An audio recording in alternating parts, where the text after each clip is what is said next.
What's going on, everybody?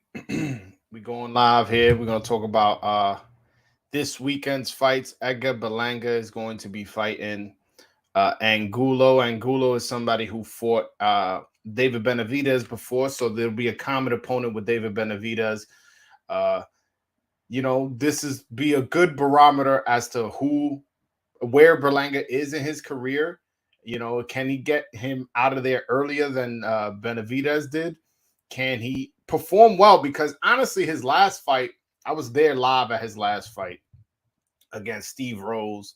Steve Rose is naturally 160 pounder, moved up in weight, and he looked horrible. Horrible. He had a horrible performance. I really didn't like just his approach. Forget about how he looked in the ring. Just his approach. He came in the ring kind of like timid, kind of like not knowing what he wanted to do in the ring. What he should have been doing is having identify who he is, and who he is a puncher with fast hands. And I felt like Steve Rose giving him that movement, and Steve Rose wasn't doing nothing out of this world, nothing where I would say, "Oh my goodness, this guy is totally put in the boxing clinic." Where I can understand Edgar Berlanga having problems.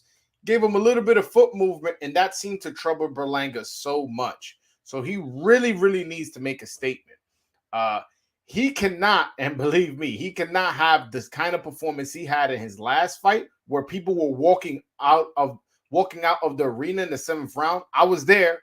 I saw it with my own eyes. People were leaving the arena, and after the seventh round, if he has another performance like that on the eve of the Puerto Rican Day Parade, shit, man, that may be career suicide. I'll be honest with you. You better off going in there, going all out, and getting knocked out than put it in a horrible, boring performance like you did in your last fight. Again, but he's young. Who knows what he was going through? From what I understand, he had bicep surgery or shoulder surgery after his fight before last. So his last fight was his first fight since that surgery. Who knows if maybe he was a bit timid in throwing that overhand right or throwing that straight right because he had just had surgery and that was his first fight back. I don't know. I don't have the specifics as far as that, but I do know that it was a boring performance and he needs to step it up. Uh, on the undercard, by the way, is the Puerto Rican fighter who I actually been trying to get on the show for a while. He gives me the runaround every time I contact him. Henry Moncho LeBron, they call him Moncho, and he's a 130-pound southpaw from Puerto Rico. Very, very skilled, slick, smooth southpaw with good footwork. He does have very fast hands. I really like this guy. I'm hoping he can make a statement this Saturday, and that way, he becomes a little bit more popular amongst the boxing hardcores and as well as the casuals, honestly, because a lot of casuals do go to the Puerto Rican Day Parade, fights just because they're Puerto Rican, they want to be excited, about their heritage and stuff like that. So hopefully he gets familiarized. Hopefully he makes a statement. He definitely, I felt, made a statement in his last fight when he fought on the undercard of Edgar Berlanga's fight, and yeah, he made a statement. He looked smooth. He got the stoppage. To be fair, I thought the stoppage was early. I don't think that fight should have been stopped, but he got the stoppage nonetheless. He completely dominated and looked really, really good. So I'm excited to see him on the undercard. Also on the undercard is Josue Vargas versus John Bauza. Honestly, I think the loser of this fight is going to get released. I'm marking that, mark this down, right? Whatever timestamp this is in this video, mark it down. Whoever loses this fight is going to get released. Josue Vargas got knocked out in the first round against Jose Cepeda. Since then, he's come back, and I believe he got one win after that. But my point is, he has a loss, and a pretty brutal loss. And then John Bauza, in his last fight on the undercard of Edgar Berlanga, look, he put in one of the most boring performances, man. I was like, damn, man. I spent my money for this type of undercard. So I think Top Rank was soured off that. They just, let's just throw these two Puerto Ricans in against each other on the eve of the Puerto Rican Day Parade, and whoever loses, we're gonna cut. that's my prediction for that fight. I don't even know who's gonna win. I'll be honest, I'm not high on either fight. I don't think either fight is that talented. But on to the main event, though. I saw this article and I kind of wanted to talk about it on my live and see what you guys think about it. So Edgar Berlanga says, I feel like people don't respect my game. I'm still fighting for that. And to be honest, he is 100% right. When I'm on these Twitter spaces, when I had on Ezra from the Ezra podcast or on my show, they all say like, I don't know, he's just not that, even Tim Bradley said, is he the chosen one or the phony one? Like, there's been a lot of slander towards his name, I guess, because he's super popular. He's a good-looking guy, and he had this knockout streak, and people want to see a guy like that fail for whatever reason. I'm not, especially he's from my home borough of Brooklyn. I definitely want to see him succeed, but people don't respect his game. Ezra from the Ezra podcast says that use him as an investment plan, like just keep betting against him. Eventually, he's going to pay off. That's something he said on my channel before. He said it multiple times as well. So I don't see it like that. I thought he had a really bad performance. There's no denying that he had a bad performance against Steve Rose. But he's a young guy, and he's still developing. Jake Donovan let me know on the podcast. It was a post-fight press live I had for the Devin Haney-Cambosos fight, that Edgar Berlanga is actually training in Puerto Rico with Kei Kimura, and I forgot somebody else. He's actually not training with Andre Rozier. I'm sure Andre Rozier will be in the corner. How that affects his performance for the good or for the worse, I have absolutely no idea. But it is something to keep an eye on. I don't understand what was going on in his camp last time, but that is not the Edgar Berlanga we were high on. That's not the Edgar Berlanga that we got excited about. And of course, he was getting all these first round knockouts, and they were super entertaining. Don't get me wrong. And I understand that you're not going to get everybody out of there in the first round. You're not going to knock out everybody, let alone in the first round. I totally understand that. But it just seemed like he forgot that he was a knockout artist. He forgot that he's a power puncher, and didn't seem to know what to do once Steve Rose started moving on him. And it was a bit concerning. And I'm hoping whatever changes he made in his camp, whether it be training in Puerto Rico or possibly having a new trainer, who knows? We'll see who's in his corner on Saturday, that those adjustments have him looking better in the ring. I also wanted to screen share this. Stephen Fulton, shout out to Stephen Fulton, man, because he's really out here trying to be the best. Stephen Fulton tweeted out, I need Undisputed before we discuss any other option. This is from his Twitter account that I am screen sharing, meaning he doesn't want to hear about Inoue. He doesn't want to hear about anybody unless you're making it for Undisputed. I totally respect that, man. And if you look at his resume, you have to believe that he means that. Look at the guys he's fought. Angelo Leo, Brandon Figueroa, Danny Roman. And then if you look at further deep in his resume, he's fought a lot of undefeated fighters. Like, I want to say, like he's faced 9 or 10 undefeated fighters. That is very, very impressive. Regardless, obviously, undefeated records don't always mean anything. There's plenty of good to great, all-time great fighters who have losses. Don't get me wrong. I totally understand that. But at the same time, a fighter who's willing to challenge himself for that amount of fights, put his O up against another one, unify with Brandon Figueroa, and then immediately take care of his double mandatory in Danny Roman and totally dominate him. And then a few days later tweets out, listen, I want Undisputed against MJ Akhmadaliev. Man, give that man respect.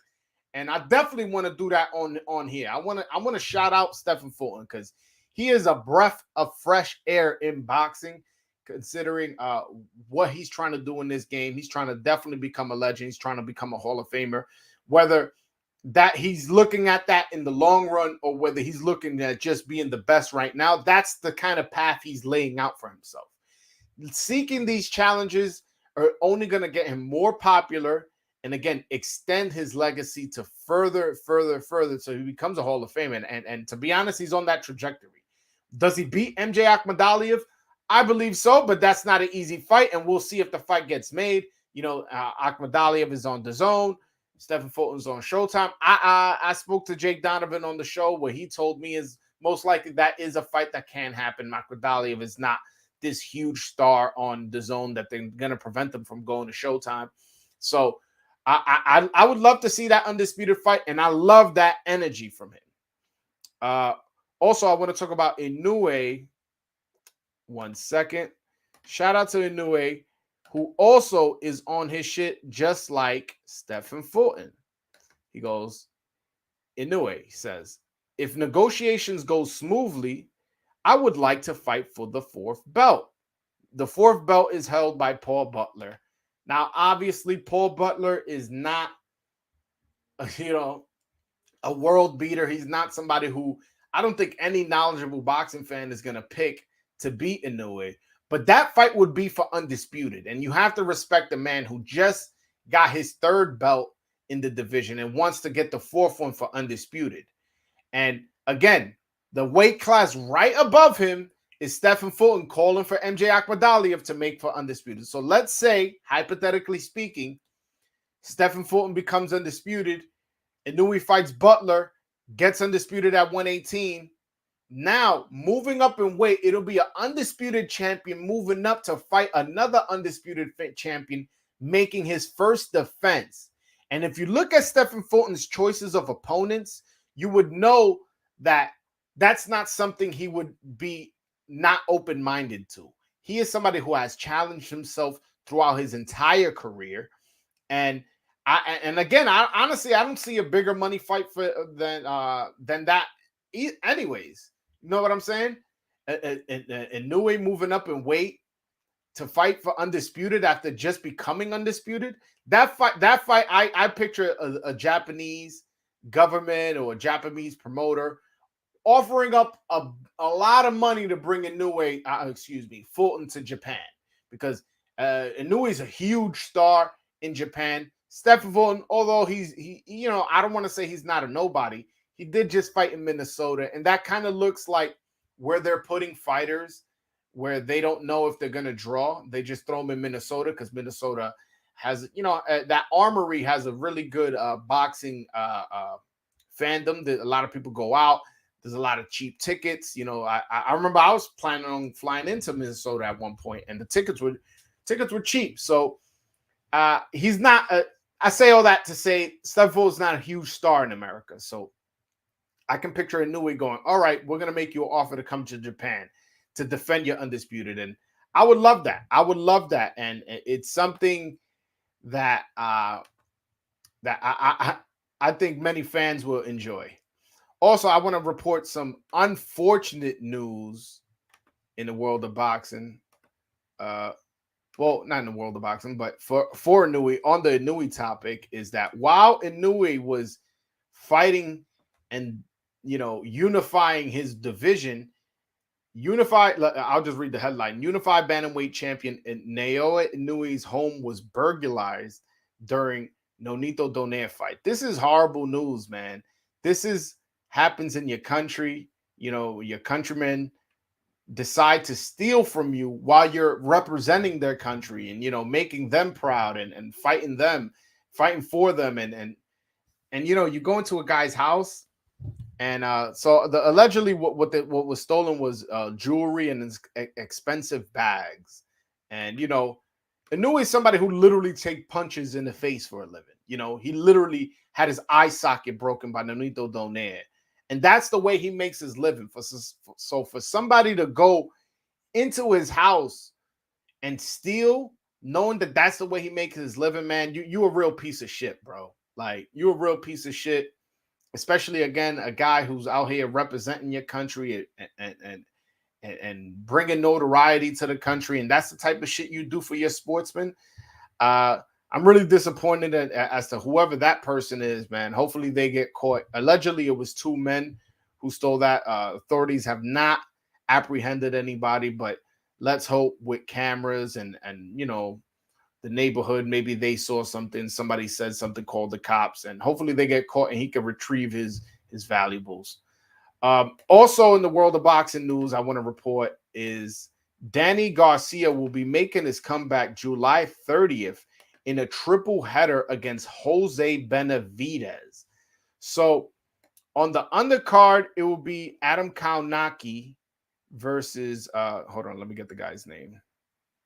Against Ali Aaron Demirezin, who I've never heard of, if I'm being honest, as well as a guy who a lot of people are high on, Gary Antoine Russell, will be facing Rances Bartholome. So this is a triple header here in Brooklyn, New York, at the Barclays Center.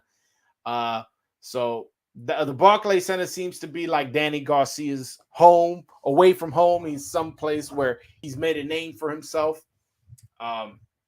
He is going to be defending, making a comeback, and this will also be his first fight at 154, which is interesting. We haven't seen Danny Garcia fight above 147, and I honestly, I don't want Danny Garcia to campaign at 154. I don't think he beats a Jamel Charlo or Fundora or, like these guys. I don't think he beats those guys. Danny Garcia is somebody who's made a lot of money. True from A-Side Boxing Talk one time told me that he saw an interview with one of the Watson guy's son, Sam Watson's sons, and he said that the only person at PBC that's made more money than Danny Garcia is Deontay Wilder. So if that's the case, you got the money. You already did your whole career. You were champion at 140, champion at 147, and at 147 you lost to Thurman, you lost to Porter, you lost to Spence. You couldn't beat the top guys at 147. You're gonna move up to 154 and beat the top guys there, and you may beat Benavidez. You may beat Benavidez, but what does that prove? You're going to fight him, obviously, to work your way up in the ranks, to work your way up into fighting somebody who has a belt. And right now, 154 is a deep division, and I don't think Danny Garcia competes there. I don't think Danny Garcia is going to become a champion at that weight class. And to be honest, I would advise him not campaigning at that weight.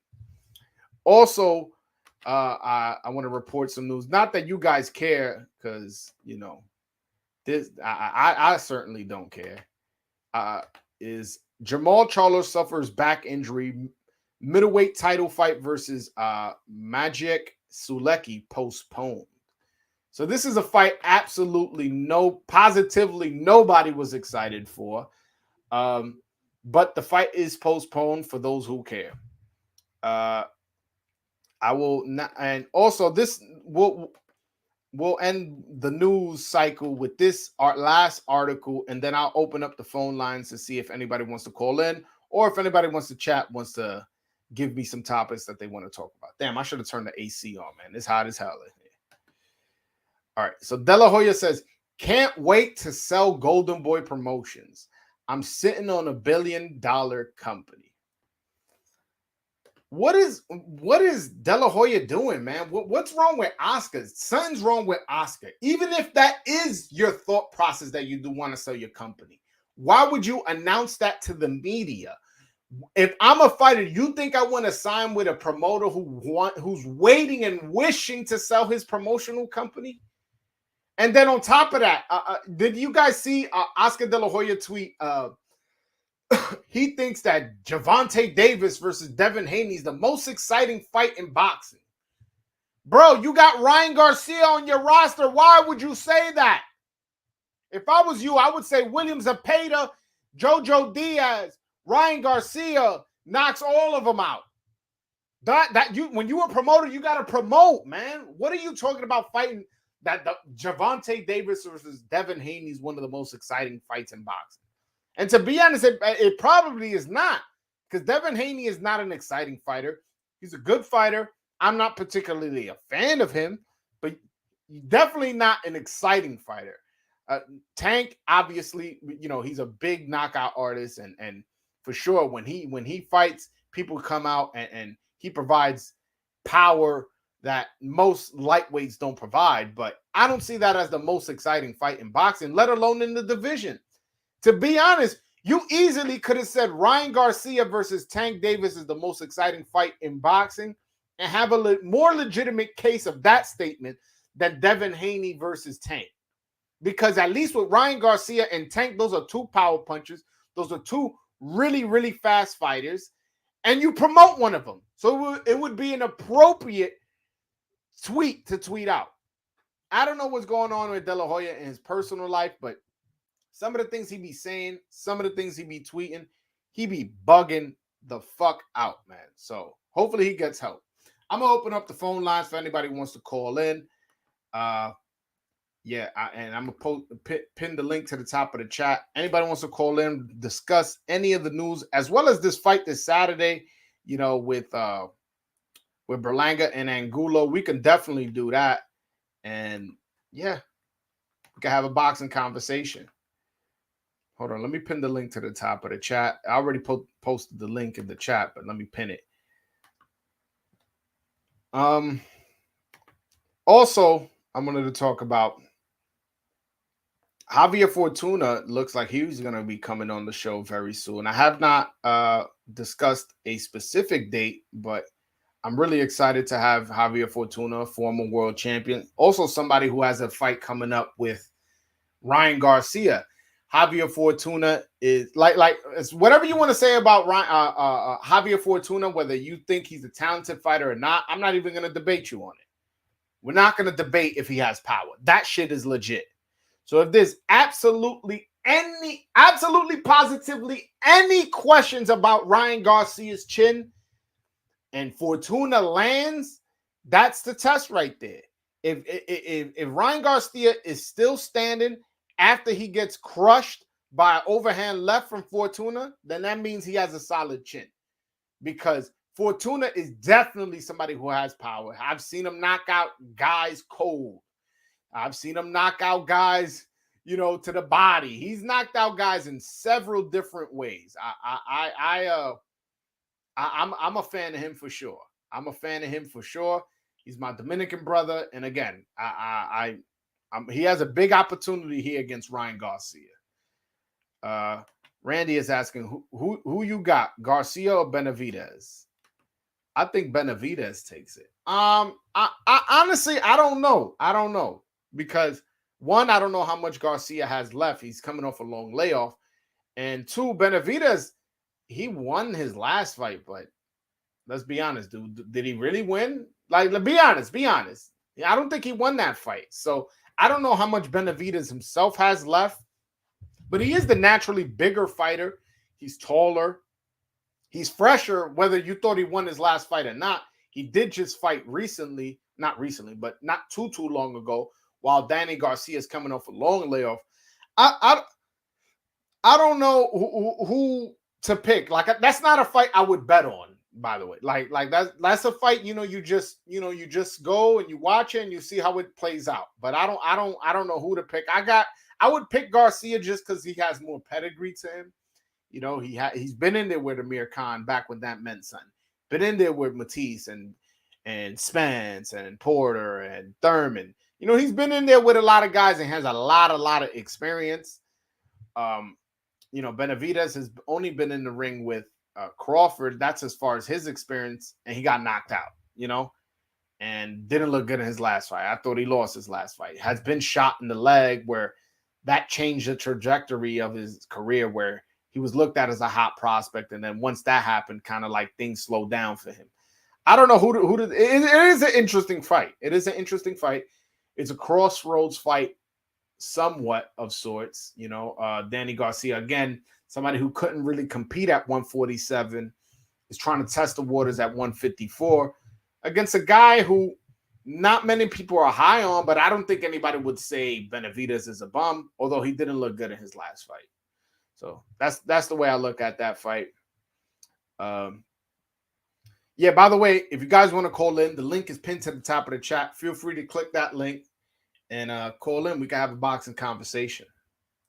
Hold on one second. By the way, man, Stephen Fulton is quickly becoming one of my favorite fighters. And I don't know if he beats, Inoue and all these other guys, but he definitely, I like his energy, and you don't got to be the best for me to like you, for you to be one of my favorites. You just have to be somebody who who is willing to challenge himself and doesn't duck no smoke, and that's definitely what Stephen Fulton is doing, man. I'm really high on him, and I'm hoping the best for him. Damn, it's hot as shit in here, man. Hold on one second. I also want to show another tweet he tweeted out, which I feel I should share with you guys, so you guys could definitely see what I'm talking about and why he's one of my favorites. It says, look, Inouye and MJ definitely fights to make. So he's letting you know that's the fights he wants. So like, hypothetically speaking, one or both of these fights don't happen, it won't be the lack of want from Fulton. He's saying, hey man, those are fights I want. Those are fights I want. You know what I'm saying? And throwing that energy out, one of their promoters or managers or handlers, trainers, whoever, or maybe even them themselves may see that and go, you know what? He's out here really saying he's with it. He's out here really throwing that energy out, throwing that energy where it could be like, okay, let's talk. Let me call his manager. Let me call Al Heyman. Let me call Showtime, whoever they have to communicate to make this fight happen. I love that from Stephen Fulton. Randy said, oh shit, that Crawford was in 2018. I didn't know it was that long ago. Damn, it was that long ago? Yo, that doesn't feel that long ago, man. You know what's funny? I remember watching that on TV, right? And then afterwards, I went to a lounge and they were playing the Sports Center top 10. And that was like one of the top 10 Sports Center. And I kept looking at it. And my girl's like, come on, we came here to party. We came here to dance. I was like, I don't know, man. That was a really good knockout, especially since a lot of people don't remember. That actually was a close fight between Crawford and Benavidez. Benavidez gave him a little bit of trouble. So the fact that Crawford got the stoppage in the 12th, to me was like, damn, that was clutch. That's why I love Crawford. That's why I'm a fan of Crawford, because he's somebody who I look as like clutch, somebody who could perform in moments. And more and evidence to that is his fight with Sean Porter, where he was looking in the crowd, and I believe it was Tim Bradley was telling him he's down in the 9th round. So he comes out in the 10th and knocks him out. Well, gets the stoppage, doesn't knock him out, but gets the stoppage. It was like he just pushed the button. Like, oh no, it's time to turn the Crawford button on. Boom, go, boom, dropped him twice, and then his father stopped the fight. I found that, like, I don't know, man. I like shit like that. Like, it's kind of like a storybook ending. I also like that knockout from that Conlon did against not Conlon, Lee Wood did on Mick Conlon. You know, he told him in the press conference, he goes, I'm gonna knock you out, and if it gets to the 12th round and I need a knockout to beat you, guess what? I'm gonna get the knockout. And that's exactly what he did. I like shit like that, like storybook endings and how everything aligns itself. It's real good, man. It's something. It's a way how to become, like, for me to become a fan of you. It's things like that have to align itself. That's why I like Tio, because Tio was beating Loma, then started losing, and then you know, it felt like whoever won this 12th round won the fight. That's how it kind of felt. And then in that 11th round, he got beat up real bad. I was like, no way he comes out and beats him in the 12th. And then in that 12th round, dominated. That's when I was like, oh no, I'm a Teofimo fan, just again, because it had that kind of storybook kind of a feel to his performance. Is Inouye above Crawford on the pound for pound list now? Listen, man, after what Inouye did to Nonito Donaire, I have Naoya Inouye number 1 pound for pound. You like what are we doing here? This dude is absolutely dominating, knocking dudes out first, second, third round. Like, his run is so amazing. It's like the only fight that was somewhat competitive was the Nonito Donaire fight, the first one. Then he comes back and knocks him out in the second fight, in the second round.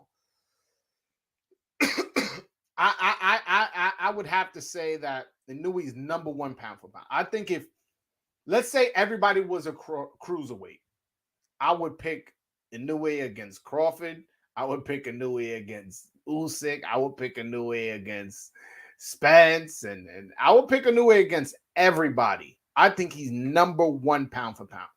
Sorry, whoever gets offended. I know some of you fanboys that that y'all like fighters more than y'all like the sport. Get offended when people disagree with your pound for pound list. Listen, in my pound for pound list, now that Canelo has lost and things are shake, the pound for pound list has been shaken up. In my opinion, Naoya Inoue is number one pound for pound. So to answer your question, he is above Crawford. He is above everybody.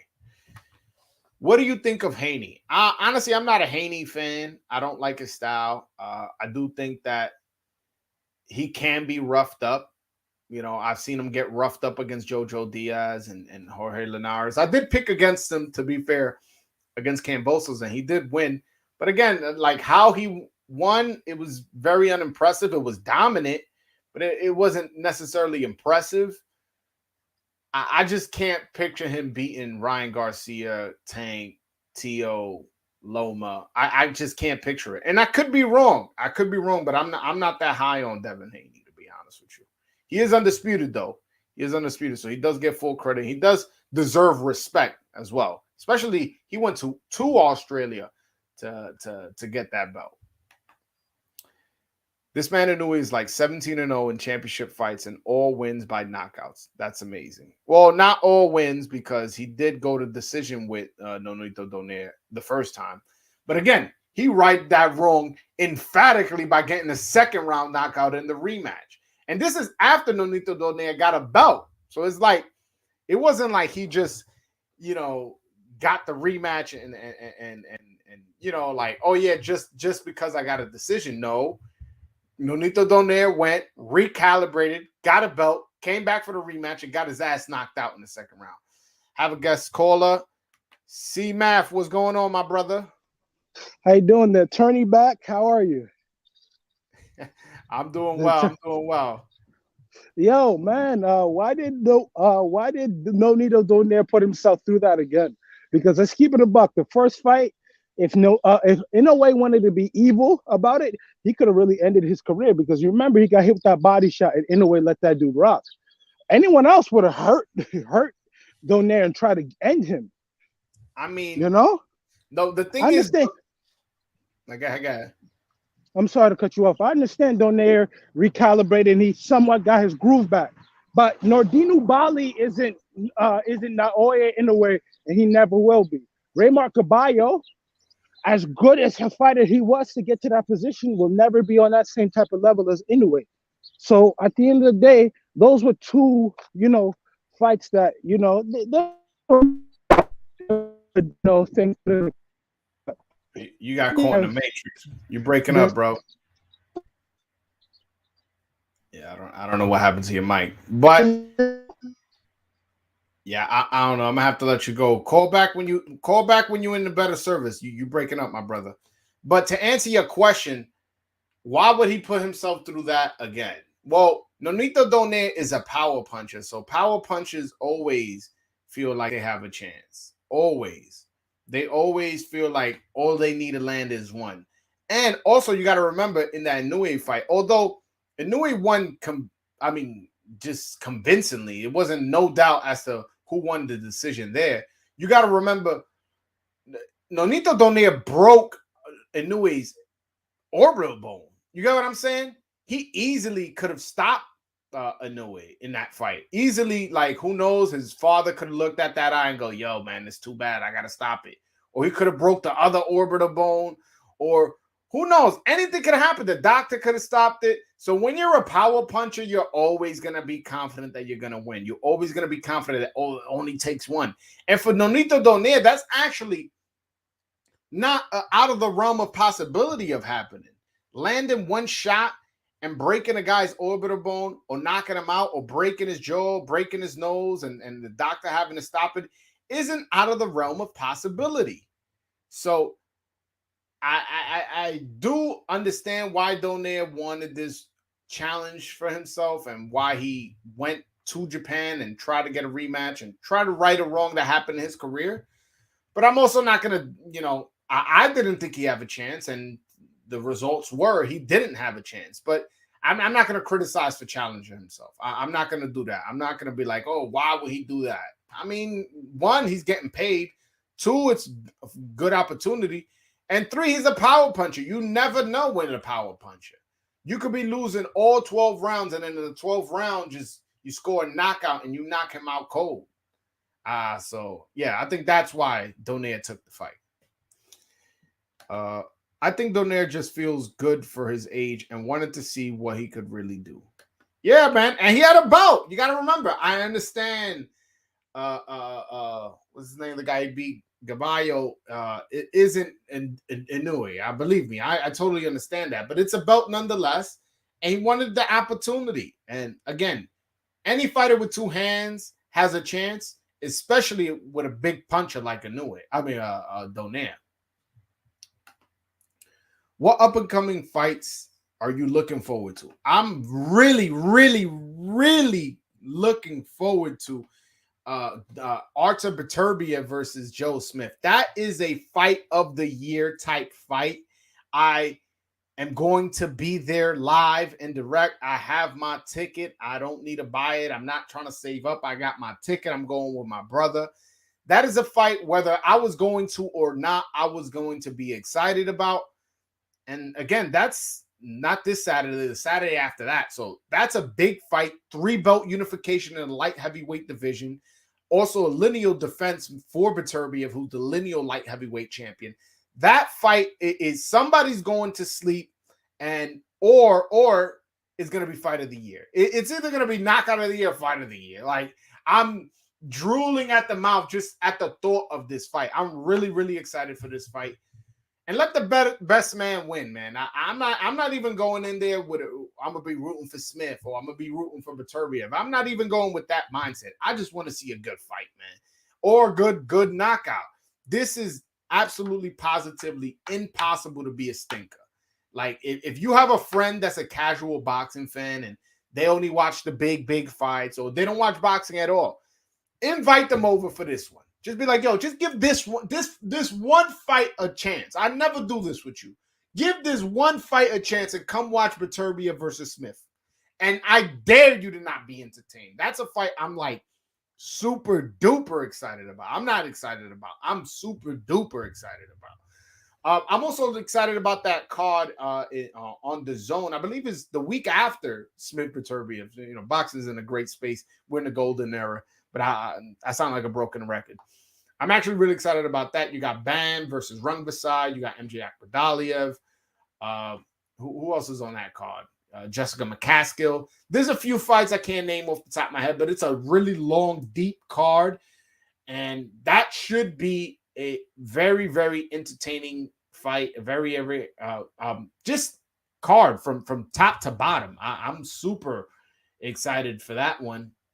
So besides this weekend, the next 2 weeks are just going to be, just fantastic fights. I'm trying to think. And I don't know if anything's booked in July. I can't think of any fights. Oh, July 16th, Javier Fortuna versus Ryan Garcia.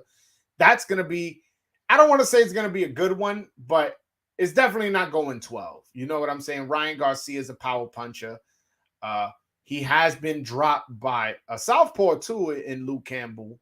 And he's fighting a southpaw in Javier Fortuna, who's a power puncher. So somebody's going to sleep in that fight. And again, I want to see Ryan Garcia be more active, and that's exactly what he's doing. So those are a few fights off the top of my head that I'm excited about. And so again, that Smith Beterbiev, that's number one for me. And again, I'm so glad it's happening here in New York and that I got my ticket and I'm going to be there. Imagine they both scared of each other's power and it goes 12 rounds to a decision. Nah, I can't see that. I can't see that going to a 12-round decision. I don't. I really, really don't.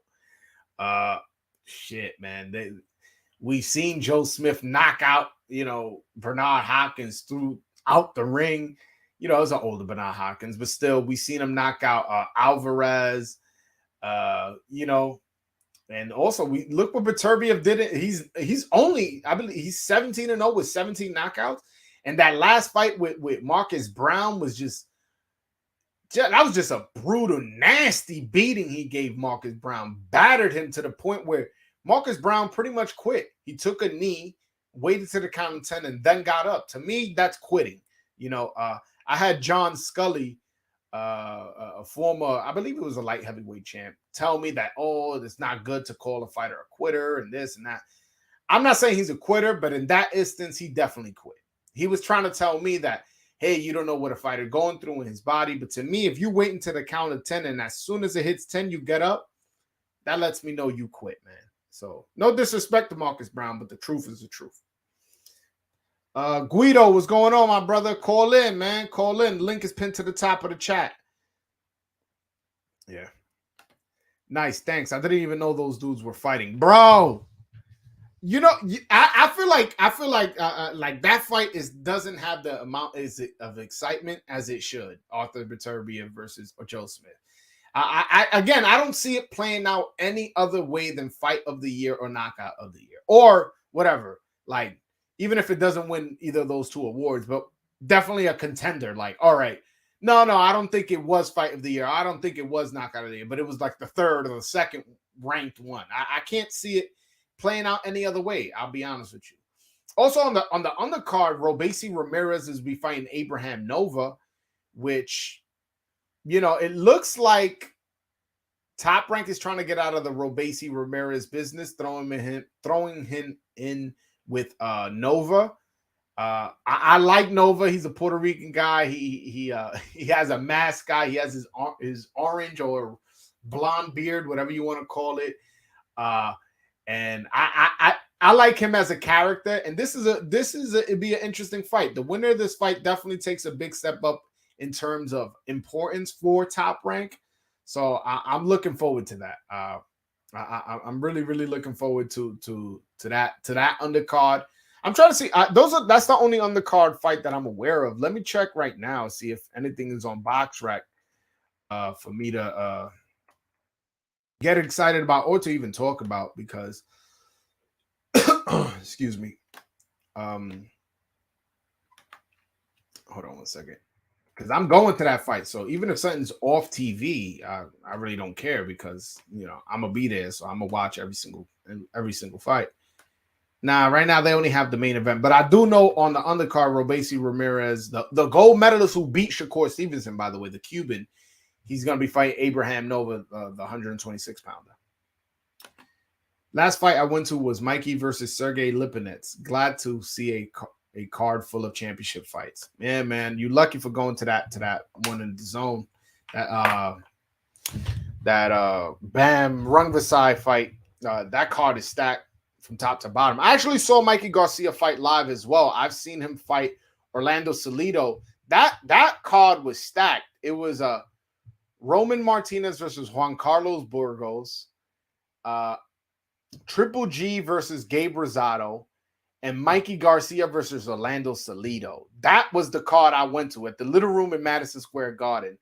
And man, Mikey Garcia put in a boxing clinic, was looking amazing, dropped Orlando Salido 4 times.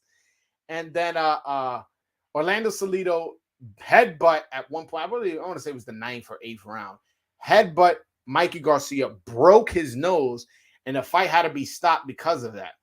But up until that, Mikey Garcia was absolutely dominating, put in a great performance. Same thing with Triple G. Triple G beat the shit out of Gabe Rosado, right? That was the co-main event. So then I went to the bathroom, like in between that fight and the Mikey Garcia fight, and I ran into Gabe Rosado in the bathroom. Bro, his face was like first of all, it was like a tomato red, and then it just looked like a fucking balloon. Like it was just swollen. And I just told him, I was like, yo, bro, I got a lot of respect for you, because he ain't quit. He took his beating like a man, and he kept trying to win. Obviously, he couldn't compete, but he just said, man, thank you. And I just said it again to him. I was like, yo, bro, I got a lot of respect for you. He just said it again. He was like, yo, bro, thanks. I appreciate that. And I just, he just got his ass whooped. He wasn't trying to have a conversation, especially in the bathroom. So I just kept it moving and did my thing. Hold on 1 second. They got Brandon Figueroa and Rashidi Ellis on that card. What? Oh, my bad. I skipped one. I saw the Showtime card for July 9th. I think I'm going to pull up to that. I'm going to pull up at that too. I didn't see that. I didn't see that. Hold on. Let me check that out. See if it's on BoxRec, because man, yo, it's just like every single week there's good fights. Jeez. Oh, that's why it's hard to complain too much as a boxing fan now, especially with it looming that we might get Terrence Crawford versus Errol Spence. That looks like it's gonna happen.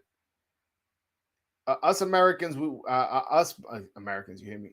Us boxing fans, we definitely, I feel like a bit spoiled. All right, you talk about that Mark Magsayo versus Ray Vargas fight. That's an undefeated fight versus an undefeated fight in the featherweight division.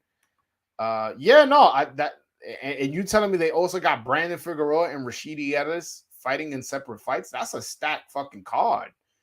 Yo, shout out to Showtime if that's true. I would like to know who Ellis and Figueroa are going to be fighting. I don't want to see Figueroa in against an easy fight, man. He was coming off that tough fight with Stephen Fulton. That was a good fight. He lost, and I thought he legitimately lost. But like, just because you lose don't mean you got to go soft. Go in tough, man. Fight somebody. I believe after the fight, he said he was moving up to 130. 126. I would love to see that if that is going to be the case. And I'm curious as to who he's going to be fighting. It's good that they got him on the undercard, because potentially he could be fighting the winner of Mark Magsayo versus Ray Vargas. So, we'll see about that. Yeah, bro. And I normally watch boxing every Saturday whenever I get a chance with my pops. He likes that old school boxing. Thanks for your channel and knowledge. We are from DR, and you're putting us on to current and up-and-coming fighters from DR. Yo, bro, I appreciate that, man. That's exactly what the purpose of the channel is, man. Obviously, I talk all boxing. I was just talking about Viterbi of Smith, how that could be potentially fight of the year and all that. But I definitely, the purpose of the channel is to, okay, I'm going to be interviewing these Dominicans, so my Dominicans like Joey Grullon, who's in the chat right now, who may not be familiar with Jonathan Guzman or Elvis Rodriguez or Carlos Adames, he goes on my channel, sees that interview, follows him on Instagram, follows him on Twitter, and oh shit, there's a fight here at Madison Square Garden. Now I'm gonna buy a ticket. I'm gonna take my pops. Now near you, the fan, being entertained because you go in to see a fighter that you're now familiar with. Also, that helps the fighter. The fighter goes, wait a minute, you saw how many Dominican flags were in the crowd? Like, I'm selling tickets. So that's the purpose of this channel. And I definitely appreciate one of my Dominican brothers appreciating what the purpose of the channel is. Brandon Figueroa versus Emmanuel Navarrete, no defense, just stand and trade. As much as I love that fight, one guy's on PBC and the other guy's on Top Rank, but man, what a war would that be? Well, damn. I can't wait to see who Emmanuel Navarrete is going to fight next. I remember hearing rumors about him moving up to 130 and fighting Shakur, but it looks like he's staying at 126. But I don't know who. I don't know who he's going to fight. I like Emmanuel Navarrete. He's a very, very entertaining fighter. Remember his last fight, I believe, was Joet Gonzalez. Woof. That was a fantastic fight. De lo mío! Hell yeah, my man Jay, another Dominican. Yeah, man, I'm out here giving Dominicans light. By the way, Javier Fortuna coming on the channel very, very soon. Very, very soon. Just haven't confirmed. I got to confirm some things with his team and as well as the date. But Javier Fortuna will be coming on the show to talk about his fight with Ryan Garcia, as well as, the way I do my interviews. I like to do a kind of like a biographical style interview. That's why, I like to be like, oh, why'd you start boxing? This, that. I like to get a little bit everything, I like to get their biography. So if and when somebody does a research project on Dominican boxes, they have to come to my channel. That's the purpose of why I ask those kinds of questions. But I definitely will be asking about Ryan Garcia and what he thinks his chances are. But damn, nobody wants to talk about this fight this Saturday. Edgar Berlanga fighting on the eve of the Puerto Rican Day Parade. By the way, this is a big moment in his career, Edgar Berlanga, because this is a big deal in New York City, the Puerto Rican Day Parade. A lot of Puerto Ricans from Puerto Rico fly in just for the parade.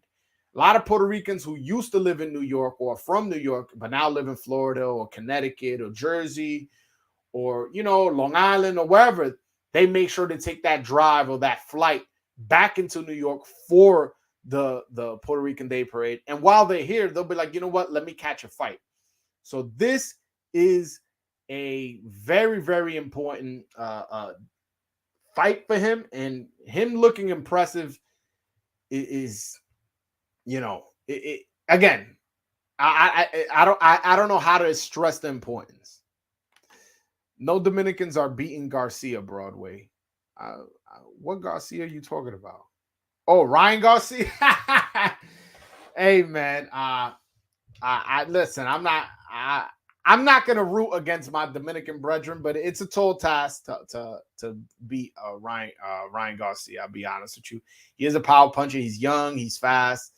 But again, if that chin is not how it's supposed to be, Javier Fortuna, don't doubt my man. He got power. So that's all I'll say. If he has a bad chin, my man Javier Fortuna definitely has a shot. But if his chin is solid and his defense is solid as well, then I can see where you're going with it. I can see where you're going with it. But don't let Garcia move up to 140. I got some killers at 140. I got Puello at 140. I got Elvis Rodriguez at 140. Let him stay down at 135 and fuck with those cats. Tell him stay there.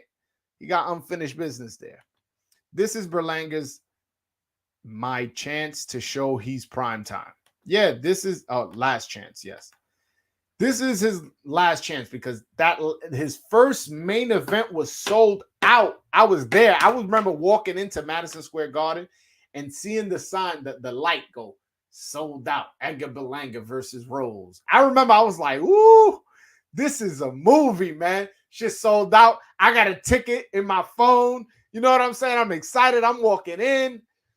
And then he puts in that shitty ass performance. I was like, oh no. So he's the main event again. I don't know if it's going to be a sold out, but he's the main event again on the eve of the Puerto Rican Day Parade against a decent opponent. I'm not going to say the guy's a world killer, but this is a common opponent with David Benavidez. So if he doesn't look impressive here, it's going to be bad. It's going to be bad. Ryan will run a train on Fortuna like Sosa did years ago before he moved up to 135 and became the boogeyman. Which Sosa are you talking about? But no, I mean, listen, I'm not gonna argue with you that Ryan Garcia should be favored in this fight. Like, I don't think any logical boxing fan is gonna be like, no. Fortuna is definitely gonna win. I'm not gonna sit here and argue that. All I'm saying, he has a puncher's chance. I'll take that to the grave. I'll take that to the grave, man. That guy can punch. That guy can punch, and it's just a matter of him landing it. And if Ryan Garcia has a solid chin. Listen to Vivi, Michael. Elvis Rodriguez will beat Matias tomorrow. That's facts. That's absolute facts.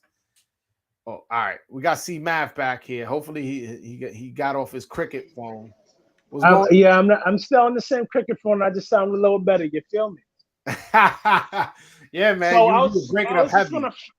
I was just gonna finish up the Inoue point and Donaire point. It was just basically this. Donaire looked good against opposition that wasn't Inoue. Now, hopefully he retires, man. He's a first ballot Hall of Famer, and he's made a lot of money for a dude who started out as a flyweight, bro. Let's keep it a buck. He made a lot of money, man. A lot of money. Career. He has a long career. Long career, and he's done a lot, man. Yeah, I'm at this point at his age, I think he should retire. But We'll see what he does with his career, but I think he should let it go. He gave it a go. He gave it a go because he fought Nonito Donaire twice. Inoue twice. So you got to give him credit for trying. But I don't know if you was hearing me. I was saying that the reason he took the fight is because he's a puncher, and in the first fight he broke Inoue's face. So it wouldn't be. I feel you, and I understand that. And also, if he did land on Inoue, hey, Inoue could have got parked, bro. Because I'm not even gonna lie to you. I thought Donaire had a big chance to beat Inoue out of anybody that kid was going to face. It was to beat him or unseat him would be Donaire because of experience. And mind you, that guy fought all the way up to 126 and hurt Nicholas Walters. So that type of punch power that guy has is serious. No, but so at the end of the and if you remember that he had knockout of the year against Fernando Montiel, what was that, like 2012 or 13 or something like that?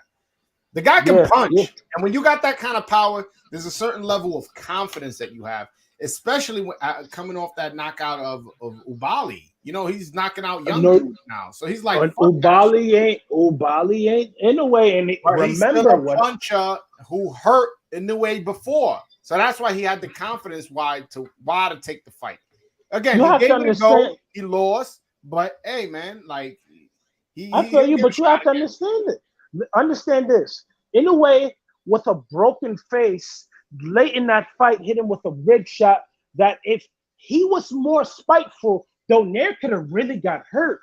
So at the end of the day, I always thought that, hey, the favorite would be Inoue for good reason. But I understand the puncher thing, but it's just probably how I saw Nonito Donaire look on the scales and how he got dealt with in that fight, man. It just kind of bothered me. I mean, again, I'm not going to knock a guy for challenging himself, especially in the unification fight, meaning he came into the ring with a belt and somebody who, again, he got beat up in the first fight. He lost clearly, but hurt Inoue severely, and when a puncher who's hurt another guy severely before, in his mind, he thinks like, I could probably do it again. And if I do it again, I'm going to do this and I'm going to do that. It didn't work out that way. I did not predict that Donaire was going to win, but I'm not going to knock a guy for challenging himself, especially this late in his career. He don't got time to be pussyfooting around and fighting mandatories and guys moving up and doing this and doing that. It's a big money fight, so might as well do it. I understand that. Or leave. I feel you. But now talking about the Showtime schedule, man. Showtime's been, putting on some good cards, man. It's a shame that they haven't been getting the turnaround for people like Charlo, because Charlo and Castano was a damn good fight. And if it was on pay-per-view this time, I think it would have been. I think it would have sold more. But they're putting on some good fight cards. But now let's talk about Rashidi Ellis, man. Okay. What happened to that man's career, man? Golden Boy. Fucking Oscar De La Hoya was worried about selling his company. That's what happened. Rashidi Ellis, fast hands, great fight. Well, good fighter so far, up and coming. A lot of people were high on. Golden Boy mishandled his career, man. And good thing is that he's young enough where he didn't absolutely ruin his career. But the fact of the matter is, his activity has been very low. I'm glad he's getting his opportunity now with PBC, and hopefully he's active and he can move up these ranks. And hopefully one day he's in the same breath as a Virgil Ortiz and Boots Ennis, because the way people talk about those fighters as prospects is totally different how they talk about Rashidi Ellis. And I think part of that is, well, one, some people may think those guys are more talented, but two, they've seen them more and they've seen them get developed and be more active. I said this about Rashidi, though. Rashidi is on the same talent level as this guy's, and he's high in the rankings too. So I understand the Golden Boy thing. But now him in the top 5, and I think he's in the top 10 of every sanctioning body. It kind of sucks that, because you gotta remember, he's as old as Earl Spence. He's really in that generation. He's not with the young boys. Yeah, look him up. He's in his 30s. Yeah, 29, 30. Yeah, bro. So at the end of the day, he's that old. So with him, he should be fighting the Errol Spencers of the world. He should be fighting the Stanionis's of the world. But since he signed with the wrong promoter, now it messed him up because after You the sound first like Bob Eddie, Arum. I'm attorney bull. This my Oh yeah, nickname. I forgot you his attorney. I'm attorney bull. BUOL. So at the end of the day, it's just like, yeah, I see big things going for him, but he has to get on move on fast. Meaning he has to get on move on fast. Like he needs to fight like a guy like I say stay away from Jaron Ennis. Like a calculated risk. Hey, go to England and fight Conor Ben. Conor's a good fighter, but he can be beat. And out of all of them, out of like the three people I'm going to name, which one do you think look like grub the most? Virgil Ortiz, Jaron Ennis, or Conor Ben? I mean, the easier fight would be Conor Ben. So at the end of the day, easy fight, and you can make big money.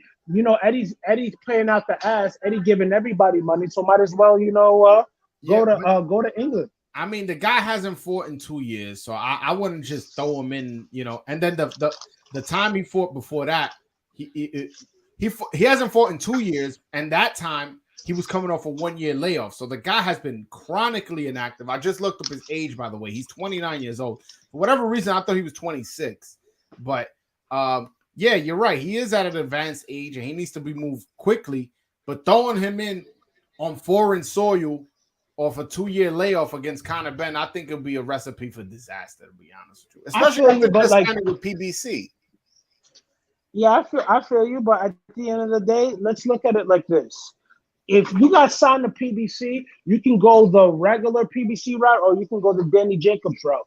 Danny Jacobs took control of his career. Danny Jacobs made sure Al Heyman did his advisory roles because let's keep it a buck. PBC fighters can get them big fights if they want. They just got to act accordingly. Now, Think about it. PBC has a strong grip at the welterweight division. They got Crawford. Well, I don't know what's going on with Crawford. But it's looking like what Floyd said. I actually didn't. What did he say? Floyd said that fight wasn't happening. Man, don't listen to Floyd. Man, that fight is happening, man. I'm not worried about it. But point is, let me tell you. The reason why I think listen to Floyd. Let me cook for a little bit. They got Spence, Keith Thurman, Yordanis Ugas, Cody Crawley, Jaron Ennis, Stanionis. Jaron's a Showtime fighter, bro. But I know in terms. Yeah, but point is, if you sign with PBC, you're gonna be fighting on Showtime. They have a strong grip at the welterweight division. It makes no sense for him to leave, for him to leave Golden Boy to go to Matchroom and fight fucking Conor Ben. It would have made sense. What he's doing with his career going to PBC was the right decision. Yeah, it makes sense for right now, but like depending on what sanctioning body he's highest in, hey, who knows? Because last time I checked, he was high in the WBC. And Conor Ben's high in the WBC too. But like, I feel where you're coming from. But like, if we out of everybody you said on that side, if I'm Rashidi Ellis, I'm fighting Cody Crawley because it's a good comeback fight. Crawley's tough, but Crawley ain't gonna give me the same type of problems that Jaron Ennis would give me, or Virgil Ortiz would give me. He's not a puncher either. He's not a puncher. I don't know. I don't know off the top of my head his knockout ratio, but I know it's low. So. Yeah, he only has 9 knockouts. So it'll be a perfect fight. Rashidi Ellis versus Cody Crawley. He's a volume guy, but hey, Rashidi is very fast. Rashidi has very good speed, and he can get you out of there. I gotta fight for Rashidi Ellis. He wants to show me something. Fight Michael Fox. Oh, that's a good fight, but that's a good fight. That's a good comeback fight. The guy's not a bum, but he's not a world beater either. It's a comeback fight. Fight Michael Fox. There you go. I think he's a world beater because he beat Gabriel Maestre. And Maestre was an elite level amateur that gave a lot of people problems, man. No, listen, he's not a bum. Michael Fox is my man. What I'm saying is he hasn't been a world champion. He hasn't beaten a world champion. That's what I meant, not a world beater. Now, I don't want to make it seem I feel you. Yeah, Michael Fox, I have a personal relationship. I definitely don't want to make it seem like I'm shitting on him. I'm just saying. Me too. I fuck with the Fox brothers. I'm just saying he hasn't beat a world champion. So, all right, throw him in against Rashidi. The winner of that fight they'll definitely move up in the rankings, and they'll move up in their career. They'll move further in their career, and that's a good comeback fight. If you want to match him tough, to a certain degree, was like, all right, he's 29. I got to match him tough, but not too tough. While I'm throwing him in England against Conor Ben, where he may get robbed. You know what I'm saying? On another promoter's card. I think that's we can't say that because Eddie Hearn has been having fair cards. A lot of people would have thought Alexander Usyk would have got robbed against Anthony Joshua. No, we gotta stop that because, bro, anyone can get robbed anyway. The UK, but they've been doing some bad decisions lately. Some bad decisions. Bro, there's been bad decisions in America, bro. Let's keep it about Brian Castano in the first fight objectively won that fight against Jermell Charlo. But nobody wants to say anything. So at the end of the day, that can be looked upon as a robbery too. And bro, there's been some bad robberies on U.S. soil. So at the end of the day, what about Jack Catterall versus Josh Taylor? Yeah, that's inexcusable. That was disgusting. Yeah, he bad. Dropped him, and Josh Taylor got a point taken away. Bro, no, Jack Catterall got a point taken away too, though. But still, he dropped him and got a point taken away. And then he got a point taken away himself. But by the way, look, that's that point taken away. I thought that was some bullshit too. I know, but at the end of the day, this is sports entertainment, not sports anymore. The sporting aspect died back in the early 1900s. Once they saw people can make money off of, characters and, they can sell and, raise narratives. Yeah, this has always been sports entertainment since then. So the entertainment aspect is let's keep Josh Taylor, a guy, bigger puncher than Catterall, more named than Catterall. Let's have him, win this fight. And, we go onwards and forwards. So fuck Catterall because this has happened in boxing many a time. And it's fucked up. It's fucked up, though. It's fucked up. You go and you put in your hard work. You want a fair shake. And unfortunately, these fighters sometimes. But at the end. Where do you think Josh Taylor goes next in his career? Who do you think he fights? Because I heard he was fighting Zepeda. And then all of a sudden, like, the fight hasn't been announced or made. I'm like, what's going on? That motherfucker said at the end of the Catterall fight, I can't make 140. If he fights Zepeda, he might get parked worse than how Ivan Baranchyk got hit. That guy is a reflexive guy, and that guy is a guy who he needs to go up to 147 and possibly 54. Nah, I don't accept that excuse. You know why? I'm going to put it on the screen. Why? I think he was just looking for an excuse. He can make 140. Look what he posted right before the fight. The pic on the left is me weighing in for the Ramirez fight. The pic on the right was today. I'm bigger, faster, and stronger. Tomorrow, I'm going to be beast. And hashtag you know people lie, right? But why lie? That's an unnecessary lie. Like, you lie. Motherfuckers lied for a lot less, bro. At the end of the day, everyone saw him on the scale. Why are you going to lie? Why are you going to know you're weight drained and then lie to tell the people you're not when nobody asked you? If you weight drain, you just stay quiet about it. And you don't want to give your opponent any kind of fucking advantage. Why would you be? But some people are prideful. Some people are prideful and shit like that. Okay, but like, the same way you say motherfuckers lied, he could have lied and said, "Oh, I can't make 140. That's why I had a bad performance." But he said that at the end of the fight. That came out of his own mouth. That came out of his own mouth, not mine. He said he can't make one. It makes more sense to lie there after the bad performance than to lie before when you're saying, "Oh, I made the weight easy." Then why would he? That lie doesn't make sense to me. I feel you, bro, but look at him. You look gaunter there than the Ramirez fight. Man, he's maxed out at 140. At the end of the day, they stripped him of one of his belts, the WBA. So at the end of the day, I'm not undisputed anymore. I'm not going to refight for another belt. I've done everything at 140. I went through some may say I went through a tougher route than Terence Crawford to be undisputed.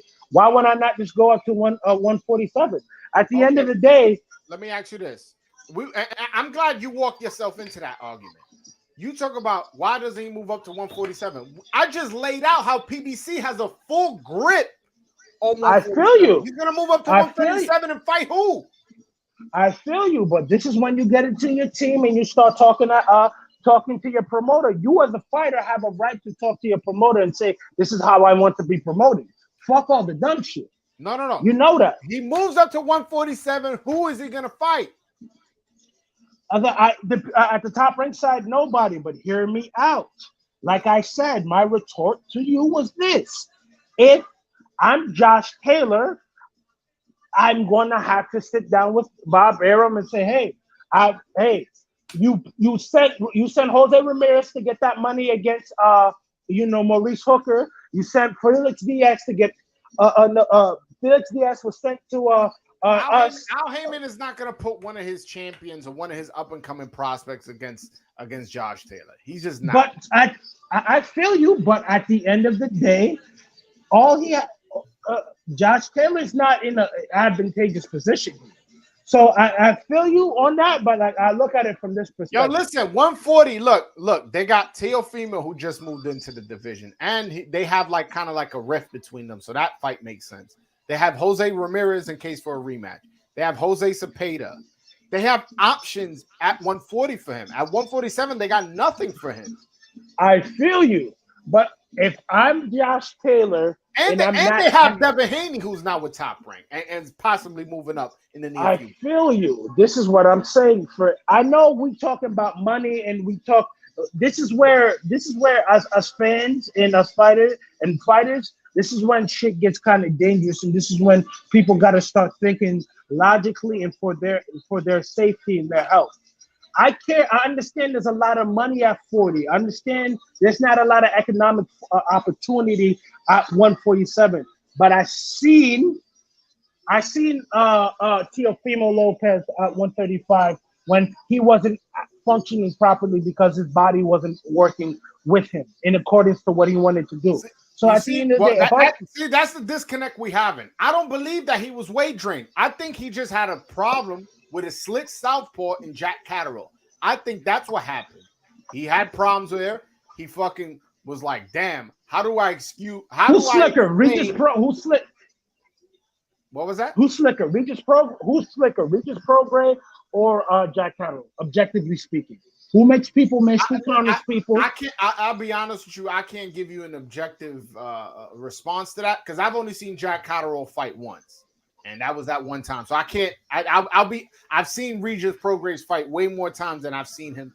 And he's slicker. I've watched Jack Catterall fight O'Hara Davies.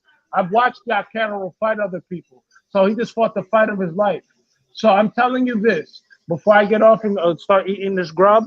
I'm telling you this. If I'm Josh Taylor, I'm moving up to 47 because I'm not trying to fight these young, hungry dudes weight drain.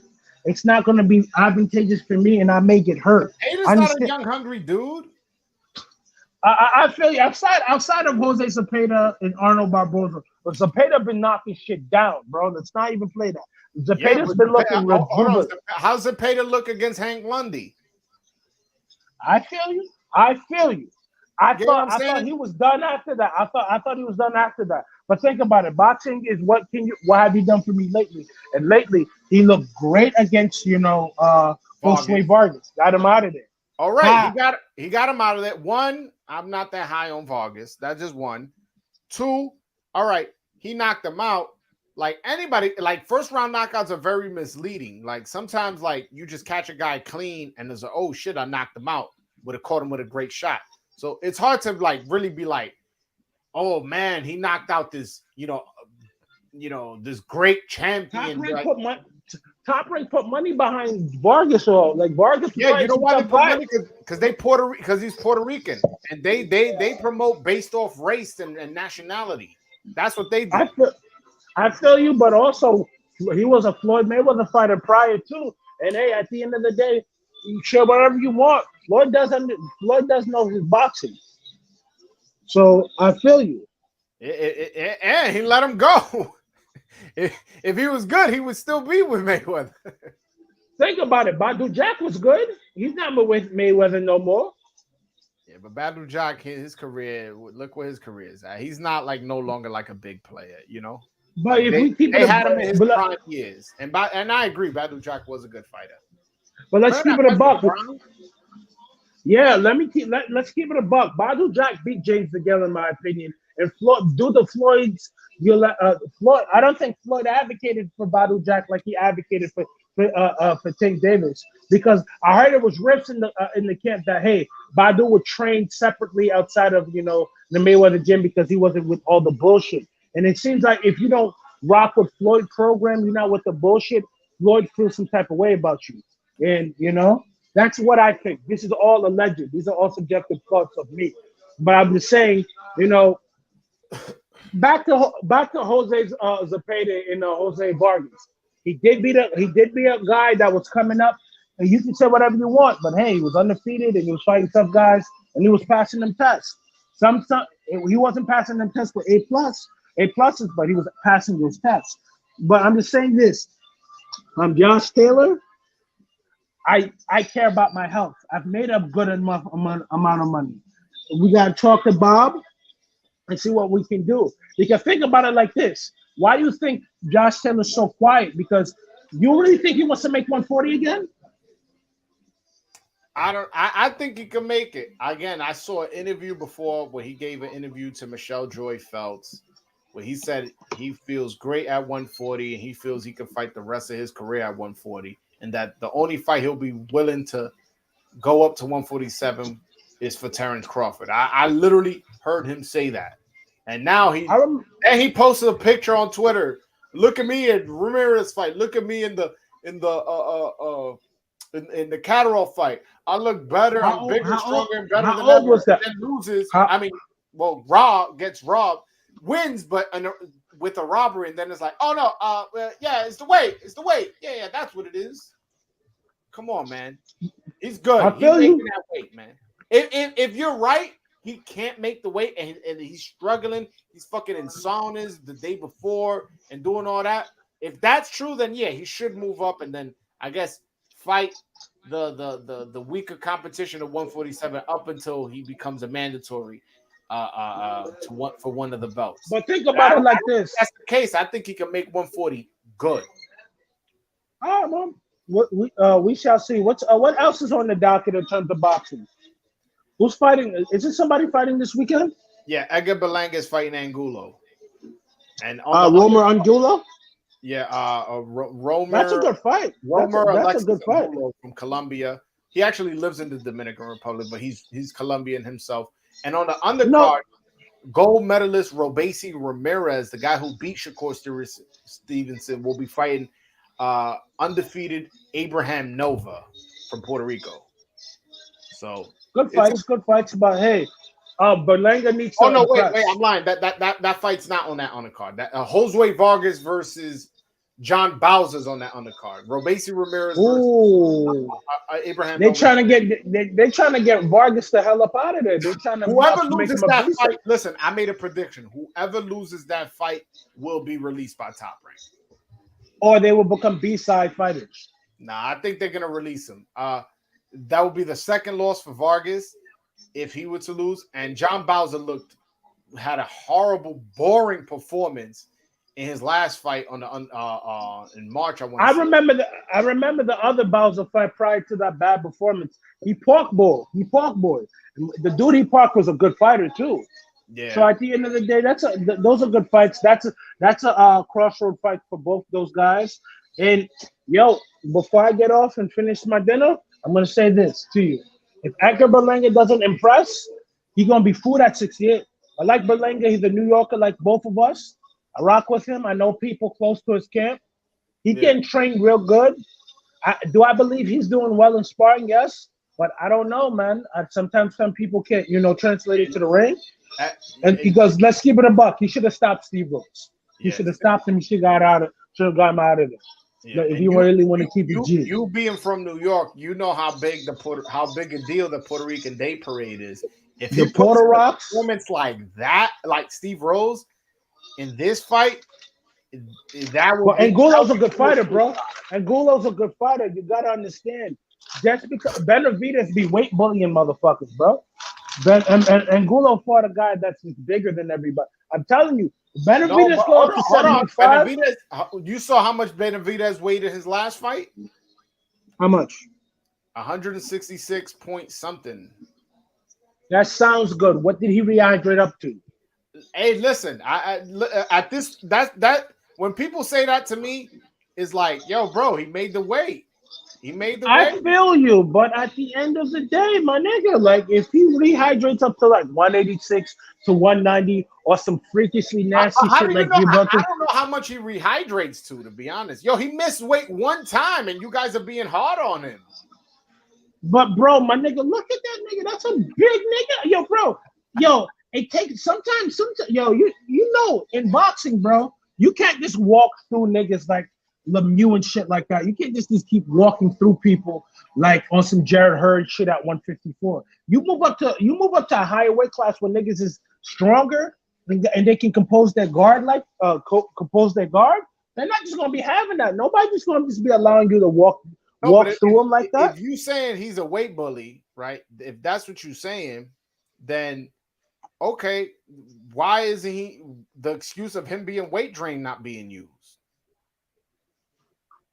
I feel you. I do You feel know you. what I'm That yo, saying? you Like talk. if he Yeah, made the you did weight, catch me bro, now. you That's allowed to fact. fight at that weight. You allowed to That's a fight. fact. That's a fact. That's a fact. You did catch me in that. You did catch me in that. I give you that. But I do but understand this. That was a one fight deal.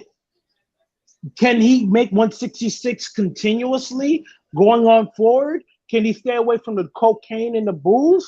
Like because at the end of the day, Yo, he did bro, he's miss. a young guy, man. Like, yo, we gotta stop being Nigga, so hard on him, man. nigga, I was born in 1996, October 17th, 1996. This guy's like December 20 something, 1996. He's born the same year as me, bro. I understand this. Like, if I was in that man situation, which I was at one point in time, at a lower scale, I remember at 17 years old what I had to do to maintain my weight, what food I had to eat Yeah, to bro, maintain but my weight. but you didn't get millions of dollars when you 21. Maybe you did. I don't I know your feel you. personal. I feel You you. get what I'm No, saying? I haven't. Yo, listen. I feel you. I At feel you. That shit does 21, change listen, it. I'm being honest with myself. At 21, you would have gave me whatever 1 million, 2 million. What I don't know how much Benavidez got in the bank account, but let's say he got $2 million in his bank account. You would have gave me that at 21. I would have fucking went crazy too. Some people Yo, have bro, more aren't you than from others. Harlem though? Aren't you a Harlem nigga though? Nah. You're a I'm from Har- Brooklyn. you're a Brooklyn nigga. So all right, bro. So like because I watched one of your videos when you were in Harlem, which is Oh better, yeah, Jay-Z or yeah. Nas. Yeah, but I thought you was a Harlem nigga. But you're a Brooklyn nigga. Like, yo, bro, us New York niggas, I ain't gonna hold you at 21, but I fuck that money over. Of course. I But that's my point. understand that. So he did the same thing you would do, and the same thing I would do. But at the end of the day, I also understand this. I can die in sparring. Fuck a fight. I have to have some sort of judicious ness about me for me to make weight. Like, yo, bro, like I've had money before. Like, think about it. Nigga, if you poor and if you want something, like for example, you see how old are you, if you don't mind me asking? I'm 32. 32, right? You remember, like, so at the end of the, you were born in 90, right? 90 or 91? Yeah, 90. 90, right? So at the end of the day, you saw in the early 2000s or the late 90s, if a nigga wanted crack, a nigga was going to get crack, whether he had money or not. Bro, Yeah, it's bro. contingent upon who Yo, you are as a hold on. person. You can't picture the scenario where you got millions of dollars. You at a club. It's a bad chick. She want to mess with you. And yo, let's do this little bit of coke. And you 21, 22. Listen, I would never do coke for my. At all, my nigga. Yo, bro, when I was I have younger, my bro, reasons why I would never do it, but I would never do it.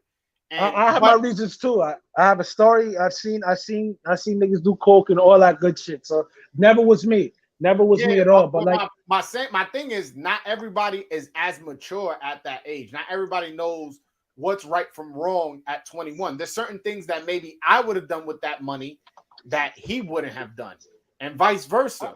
It's just, I feel you. hey man, he's been making a weight. He missed weight one time. Let's not make it like he's missed weight 5 times. He missed weight one time. But he's been unprofessional, bro. Like, think about it. How is it a nigga? You lost your title off of snorting coke, bro. I feel you. You're a young boy. Understand that. You talented and everything. But you're a father early. That's one. And number two, you understood the training and the hard work to get to the position that you got to. Let's not fuck that up. That's it. But now back to back to the Edgar Berlanga thing. Angulo's a good fighter, man. He beat a guy named Anthony Sims. Anthony Sims is a really good 168 prospect himself, and Angulo beat him by split decision. So at the end of the day, this is a very tough. This is a very tough division. So if he can get back in track and get a good win, Berlanga could be a player, but like Berlanga has to look good. I mean, Berlanga has to come out look whoa. He has to look spectacular. But if he doesn't, I think he's gonna be fooled. I mean, hey man, I totally agree with you.